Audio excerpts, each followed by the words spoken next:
I am ready. Serbisyong totoo ng GMA News.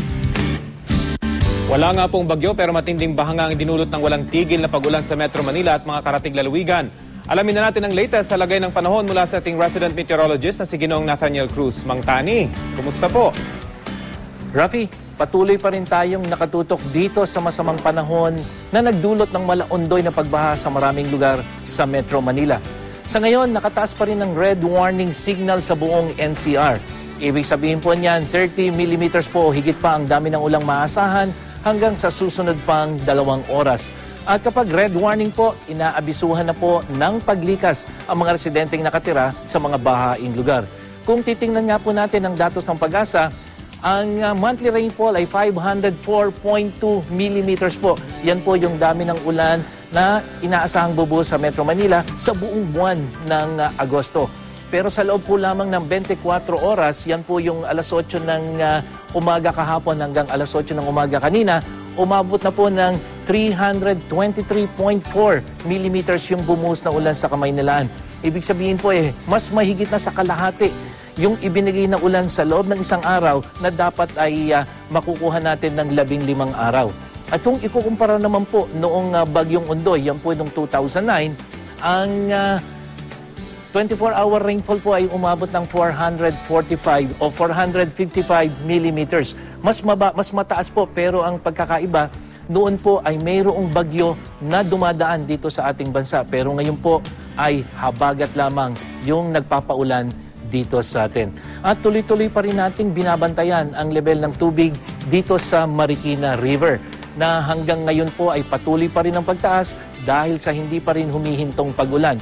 Sa ngayon po ay lampas na po sa dulo ng sukatan ng water level sa ilog yung tubig doon. Mahigit 20 meters, makikita niyo po, hindi na nakikita yung 20 meters figure. Kaya po, kaunti na lang po ang diferensya nito noong umapaw din ito nung Bagyong Ondoy na umabot ng 23 meters. Dahil dito, sa pilitin ng inililikas po ang mga residente roon. Samantala, apaw na po ang tubig sa La Mesa Dam. At yan po ay dito sa may Bulacan na kung saan 80.60 po meters yung level ng tubig as of 10 a.m. Sobra na po doon sa 80.15 meters. Nagpakawala na rin po kasi ng tubig ang Ipo Dam sa Bulacan na dumidiretso naman sa La Mesa Dam dahil ang Ipo Dam po ay sobra na rin po doon sa normal high na 100.80. Ang San Roque Dam naman sa Pangasinan, lampas na rin po sa spilling level. Kaya nagbukas na rin po ito ng 2 gate para magpakawala ng tubig. Apaw na rin po ang tubig sa Magat Dam sa Isabela, pero hindi pa naman po ito nagpapakawala ng tubig. Binabantayan din natin ang Ambuklaw Dam sa Benguet na nagbukas na ng 2 gate dahil mataas na po o malapit na po yan doon sa normal high. Gayon din ang Binga Dam na 3 gate naman ang binuksan para magpakawala ng tubig. Mga kapuso, muli po, walang bagyo sa loob ng Philippine Area of Responsibility.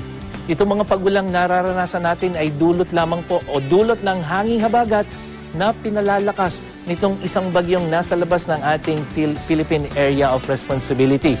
At ito pong mga nakikita niyong malawak na kaulapan na sakop ang Metro Manila at mga karatig lalawigan po ng Luzon ang siyang nagdadala ng mga pagulan. At sa mga nagtatanong naman po kung kailan natin inaasahang huhupa ang ulan at muling aaliwalas ang panahon, makikita po nito sa inyong ating 5-day forecast. Miyerkules hanggang Huwebes ay may mga pag-ulan pa rin po. Pero pagdating ng Biyernes, Sabado at Linggo ay unti-unti ng magandang panahon. Meron pa rin po mga pagambon pero hindi na po kasing tindi nitong mga naranasan natin. Pero ito po ang ating babantayan dahil ang tinitingnan po natin ay masigit pa sa 3 araw. Ano man ang panahon, magplano, magsiguro, makibalita sa GMA Weather. Ako po si Nathaniel Cruz para sa I Am Ready, serbisyong totoo ng GMA News. Mang Tani, talaga yatang napaka-active nung hanging habagat. Ngayon lang po ba nangyari ito? Talagang nabanggit nyo kanina, 15 days of rain, dumating lamang sa atin ng ilang araw.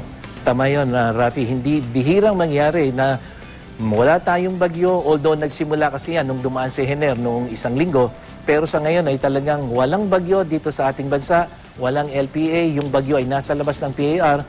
pero patuloy nitong pinalalakas yung hanging habagat. Kaya hindi ito madalas mangyari, Rafi. Katulad nga nabanggit natin kanina, yung dami ng ulan na dapat 15 araw dahil kalahati yon ay tinanggap lang natin ng halos 24 hours o 24 oras. At yan ay dulot lamang ng malakas na hanging habagat, Rafi. At Mang Tani, yung 323 plus millimeters of rain in less than 24 hours, dagdag pa yan dun sa mga pag-ulan pa noong mga nakaraang araw, kaya saturated na yung mga kalupaan na Mang Tani. Tama yun, Rafi. Kaya nga yun ang isang ano. At hindi lamang pagbaha ang ating inaalala, Rafi. No? Nabanggit mo yung mga pag-ulan nung nauna. Kaya yung mga lupa ay malambot na, tuloy-tuloy yung pag-ulan ng isang linggo. Daragdagan pa natin ngayon. Kaya yung pong posibilidad ng pagguho ng lupa dito sa Luzon hanggang dyan sa Western Visayas ay napakataas, Rafi. Pero sa ngayon, Mang Tani, sa ating Weather Central data, wala namang namamata ang iba pang sama ng panahon or makapal pa rin ba itong cloud band dito sa may hanging habagat? Sa ngayon, Rafi, yung bukas hanggang Huwebes nakikita natin kasi ang nangyayari dahil nga merong bagyo doon sa may northern Taiwan at papunta ng China, ito yung humihigop nitong hanging habagat at bukas nga ito ay tatama na sa mainland China at pag tumama ito, unti-unti nang hihina at kung walang bagyong papasok sa ating Philippine Area of Responsibility sa mga susunod na araw at wala tayong nakikita sa ngayon, ay tuloy-tuloy na yung paghina ng hanging habagat at yan ang magiging dahilan upang unti-unti na rin mawala yung mga pag-ulan dito sa Luzon kasama na ang Metro Manila, Rafi. Okay, sige po. Marami pong salamat, Mang Tani. Nathaniel Cruz po ang resident meteorologist ng GMA News.